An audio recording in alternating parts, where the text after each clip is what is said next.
Hi, I'm Alan Rose. Welcome to Book Chat. Today we're talking with novelist and editor Jill Kelly from Portland. Jill, thank you for joining us. You're welcome. I'm glad to be here. Okay. Jill, you have written something like 10 fiction, nonfiction books. You're also a freelance editor. Right. And I'm really excited to have you on Book Chat because we typically interview writers, but and to have an editor here is really exciting because the people who watch Book Chat, both of them, are really interested in writing, and the editing angle is something that we've not addressed before. So today I'd like to talk with you about the whole process and how you do that. Okay, great. Okay. So first off, the question would be, how do you start working with an author? Most of my clients come to me from a referral from someone else or from the Northwest Editors Guild out of Seattle, and I'm a member there. And they approach me, and I ask them questions about how done they are with their book. Do you require a certain stage before you start working with somebody? Because of the cost of editing, I encourage people to have taken the book as far as they possibly can. That may include some early readers who've given feedback on the content, but the best money spent on an editor is close to the end. So a client, usually by email, sometimes by phone, contacts me, and I ask to see the manuscript, the full manuscript, and I give them a sample of 3 pages for free. I edit 3 pages and I time myself. So, and I give them what I call the works. It's the fullest possible edit I could give them. Every suggestion I can think of to make this a really great book. Because there are different types of editing. Right. There are different types of editing, and I give them all the types that I can on 3 pages.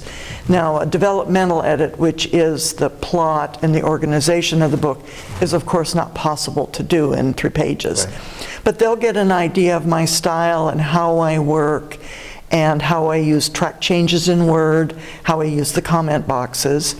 And then from those 3 pages, I'm also able to calculate what the cost would be by how many words I can do in 3 pages, usually about 20 minutes. I see.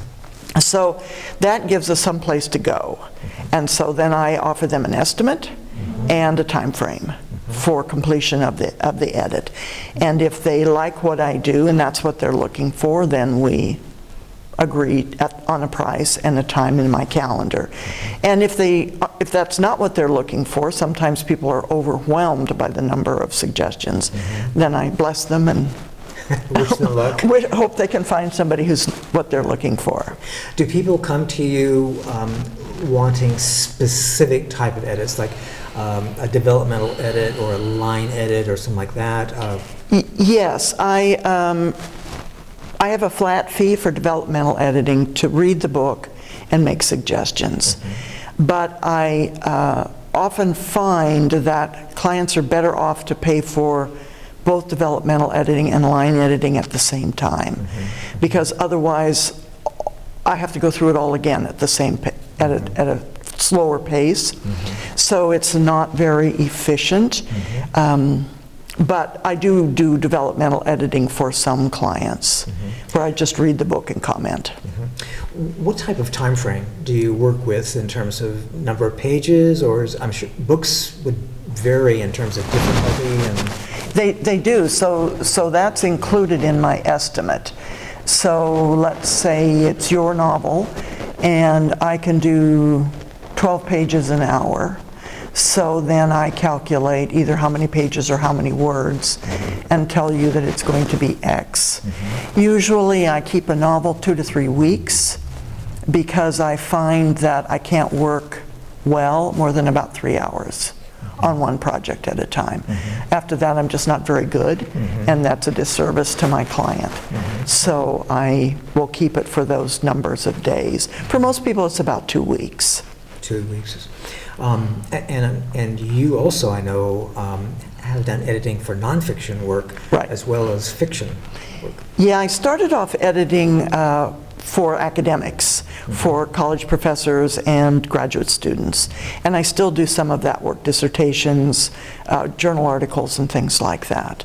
I have done a couple of nonfiction books, and I've done some memoir, which is these days a hybrid of fiction and nonfiction. Right. So I've done all of that. The one thing I don't edit is poetry. I'm happy to read and comment, but that's a very special editing process and not mine. Yeah. So that raises a question. I've never thought about how you edit somebody's poetry. Oh, well, you can proofread somebody's poetry and ask questions. I did some editing for Right Around the Gorge up in Hood River, and I just commented things like, this line has 5 commas in it.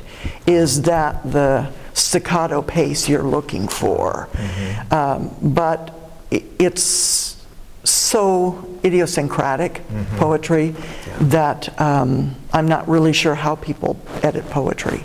Well, in my critique groups, when somebody offers poetry, it's like, this is really hard. It's like critiquing somebody's dream, Exactly. It's and I encourage people who are looking for a critique group or a support group with poetry to do it with other poets. Yes, right. Because it's such a different form, it's such a different genre. So somebody sends you a manuscript for you to review beforehand. You give them an idea of what the editing will be like. You provide an estimate. And then do you have a written contract? Sometimes, if people want a written contract, but I ask for money up front. Once they've seen how I'm going to work and they accept that, then they know what they're going to get. Okay. And so they pay me in advance.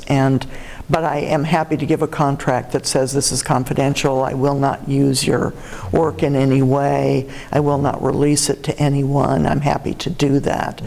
I noticed Writer's Digest, in one of their articles, they were encouraging people to work with contracts, both to protect the writer and the editor, so that everything is spelled out. Right. I find with most of my clients that a detailed email is our contract.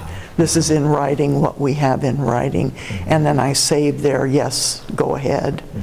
And the whole complication of that kind of litigation is so difficult and so expensive, and I've never run into a problem with that. Yeah.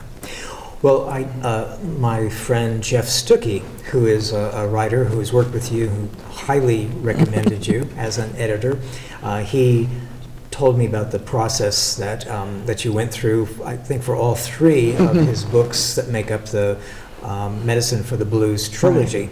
And I was very intrigued by that. So it sounded like you would give him feedback and then he would take away and work on that and then get it back to you again. So wasn't a complete process that you just handed back to them? Do you continue to work? It depends on what the client wants, and it depends on where they are in their process.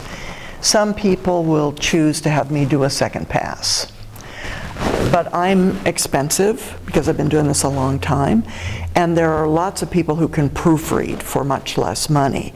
So I will sometimes suggest that's true.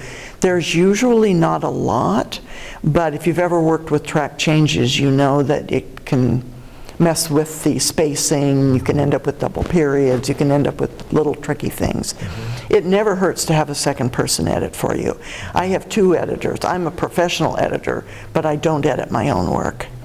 And I have 2 editors, one who does a pretty thorough job and then another who just reads for fun, but also is looking for those typos and odd spacings and things. Can you give us an idea, what is the range of charges that editors, professional editors, would be offering a novelist? And I've heard that some charge like per page, others for the total project. What is sort of a range? What would one expect to pay? Well, by the hour, editors charge anywhere from $15 to $250. And so it depends too on what level of editing you're doing. If you're doing developmental editing, if you're doing the works, which is line editing, developmental editing, every suggestion. I have done novels for about $800, and I have done some novels that ended up costing closer to $5,000 with several passes through. And a lot of that has to do with whether or not the writer has a good sense of grammar, has a good sense of standard punctuation, and has done a fair amount of self-editing. And I have had some clients who have been financially challenged ask me to help them, and I have said, why don't I do 75 pages, and then you take my edits and clean up whatever you can before you send me the rest. Because most people make the same 7 or 8 or 9 errors over and over and over again. They've either learned something wrong or they can't catch it. So it isn't like in 5 pages there are 70 or 80 different errors. It's the same thing over and over again. For example, we have a conversation about whether they want to use the serial or Oxford comma, the comma before and in a series. And then it's just a matter of consistency. So they may not know how to do that, or they have decided they're going to put a comma before every and that occurs in a sentence. And that's not going to work. That's not the standard. And so that again is a poetry problem, because poets don't use standard punctuation nearly as often. Nonfiction almost always. Fiction, that can vary too, depending on how experimental it is. What are some of the common errors, mistakes that you encounter as an editor? Well, many writers either use too few commas or they use too many. So the comma is probably the hardest piece of punctuation, because it has very few strict rules. Other pieces of punctuation, for example, a semicolon has very strict rules about how it's used. So there's a lot of leeway, and then it's a matter of figuring out what their style is and their consistency. Words that spell check won't catch because it's a complete word, but the wrong word, like own instead of one, those kinds of things. In fact, I noticed them in one of our newspapers in town, whose name I will not say. They once reviewed a play, and they said, the final text said, the production was suburb. Exactly. And so we're typing along and we type these things in, and it's not a matter of misspelling, it's a matter of our brain went to some other word, visual word. More often though, what I'm editing beyond punctuation and the occasional grammar glitch is finding that, for example, a person has chosen a very interesting word, an intricate word, let's say extraordinary. The word is extraordinary. And then I'm seeing extraordinary over and over and over again, which means it's no longer extraordinary. Right. The word gets, so I'm looking for those kinds of things where the word is used too much. Or I had a client who loved an introductory phrase and then the main sentence. And he would have 5 or 6 of those sentences in a row. So he was using that one sentence style, and it gets to be tedious for the reader, or it gets to be hypnotic, so that the reader is no longer really paying attention. So I would rewrite the 2nd and 4th of those, just make some suggestions, and I would point it out to him.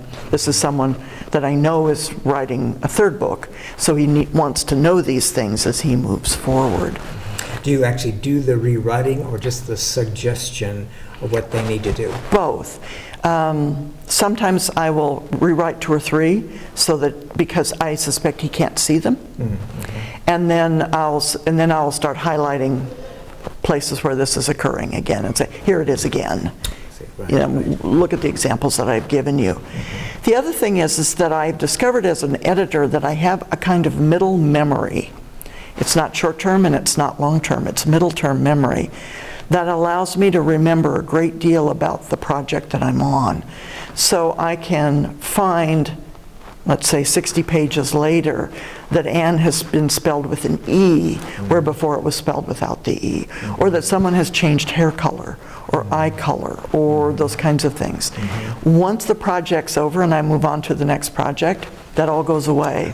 But while I'm working on it, so I edit for those things too. Or I edit for one of my current findings is that writers who are not very confident tend to use a lot of different vocabulary in certain situations. And I'm in agreement with Stephen King that said is the only word of attribution that you need. You don't need replied or asked or uttered or any of those, because we want the focus on the dialogue, not on the speaker and how the speaker is speaking. It becomes sort of invisible to the reader. Exactly, it does. We just pass right over it into the quoted material. And so I'll point out those kinds of things. Or repetitions of any kind. Sometimes authors will have a whole paragraph that's been repeated, and this tells me they've been moving things around and they haven't caught the repetition. So I'm editing for anything that glitches, and at the same time I'm really conscious of their style and their voice, and keeping it, just making it the best it can be. But I edit for the reader, not for the writer. And I believe in reader-focused writing and reader-focused editing, because that's who ultimately is going to have the product, is going to have the book in front of them. Can you tell us sort of like your best experience editing, the ideal client or project, how that went for you? What was involved there? Wow. I've had so many. I've edited so many great books. The ideal client is somebody who really wants their book to be good and doesn't see it as already good when it comes to me, or already perfect. And the ideal client is also somebody who's a serious writer. Serious writer. Yes. Not necessarily a professional writer, but a serious writer. Somebody who wants to be good at it and who's interested in learning, because I'm a former professor of literature, and so I'm teaching a lot in the comments that I give. And I'm delighted when a client is really interested in, oh, I see now how this works. Oh, I see how I could have changed the beginning of that chapter to make it more interesting for the reader. And then if I do a second work by that person, I'm always delighted to see that some of these things are happening. And as with Jeff Stuckey's a great example, by the third book, I was editing much less because Jeff was writing better and better. Not only because he was writing more, but because he was writing consciously. And he would call me or email me and say, okay, you made these changes, can you explain to me why? And I would explain to him, and then those problems would disappear.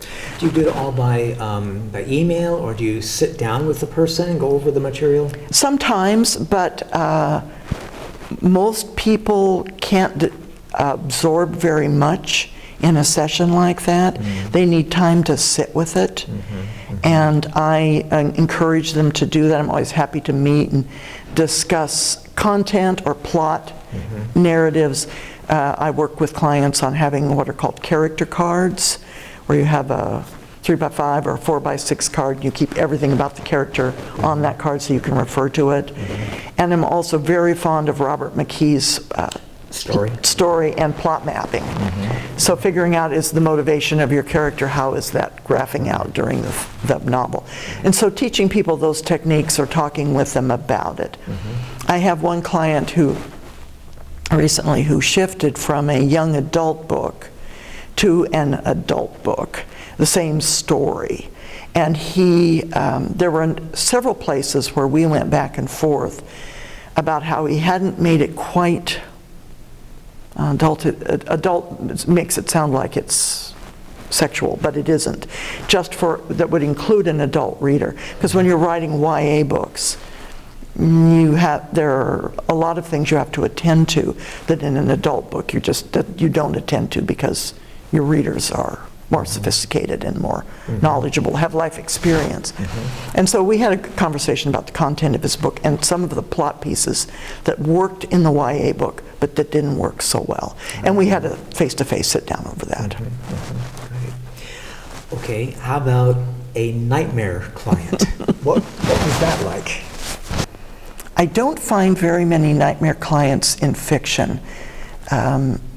I do find there are some books that I don't take because I don't want to read the book. I've had some pretty violent action thrillers come my way. Anything that's denigrating to women or minorities, I'm not interested in. Even though I know that that exists and that people write about those things, I don't want to read about that. It's like I had a gun catalog come my way and I just turned it down. I just didn't want to do that. So it's the value of you reviewing the manuscript before you make any determination. Right, I can look at it and see. I can also see that some people are not ready for an editor, and I will tell them so. I will say, I can do this, but I'm not going to rewrite your book for you, and there's an awful lot that's missing here. Sometimes there's not enough dialogue. Sometimes there's not enough description. Most writers are good at one or two of the three things: dialogue, description, and plot. Most of us aren't good at all three, but some people aren't good at any of them. And when that's true, I usually send them on to community college, to a creative writing course, to a critique group, something like that, before they spend considerable money and then be disappointed. I've also had some nonfiction editing from non-native speakers, because I have taught a lot of English as a second language, and sometimes those are really difficult because their fluency in English is not good enough for them to express their thoughts, and I can't guess. So they're not going to end up with a product that they're happy with, and I'm not happy with it either. So let's say that we've got a novelist who has this manuscript that he's very happy to have an editor look at. They think it's pretty much finished. How would that author go about finding an editor and also having confidence that the editor that he or she works with is qualified? Well, I think going to a site like Northwest Editors Guild is a really good idea, because there are hundreds of editors there all over the Northwest. And you can see what kinds of books they work on. So there are people who only edit romances, for example, or who only edit mysteries and thrillers, because they're really comfortable with those plots and the complications.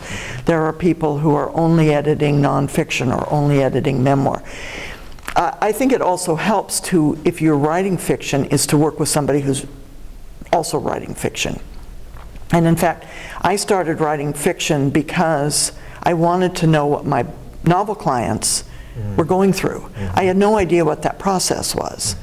So I decided I would just write one for fun and see so I would understand them. And it was so much fun, I kept going. But knowing that I get memoir clients who are glad to have somebody who has written memoir, because they know what that process is like. So I think that's one thing to look for. You want to look at their client list and see it's not the person so much as the kinds of books that they have written, edited. Have they edited a lot of YA books? Have they edited children's books? Have they edited porn, if that's what you're doing? Have they edited have they edited war stories before? And there are also people who, if you have a historical book or a book that has a lot of factual information, is your editor going to be able to research that, or are you going to have to pay a fact finder, a research editor, to verify that all of that is correct? Lots of editors don't do that. We are text doctors rather than researchers. So Northwest Editors Guild. And can anybody sign up for that? Yes, anybody can sign up. It's free to use the site. You can post your... Actually for an editor. Oh, for an editor, yes. It's a membership, and I think it's $65, and you have access then to the job board, and they have a conference and do some trainings, and they have a mentor program Is too. there some a way that the website determines that this person has at least basic editing skills? No, I don't think so. I think you represent yourself. And that I would encourage anyone looking for an editor to get a free sample. Even if it's not offered, ask for it. Say, I'd like to see a sample of your work on my work. Because seeing it on somebody else's work is not helpful. And it violates confidentiality. So I do a free sample of the 3 pages and show them everything this is how I work. And if this is what you're looking for, great, and let's see what we can do. And of course, money comes into this because you have what you have to afford. And so sometimes people, when they look at my bill, I say, well, maybe you don't need someone with as much experience as I have.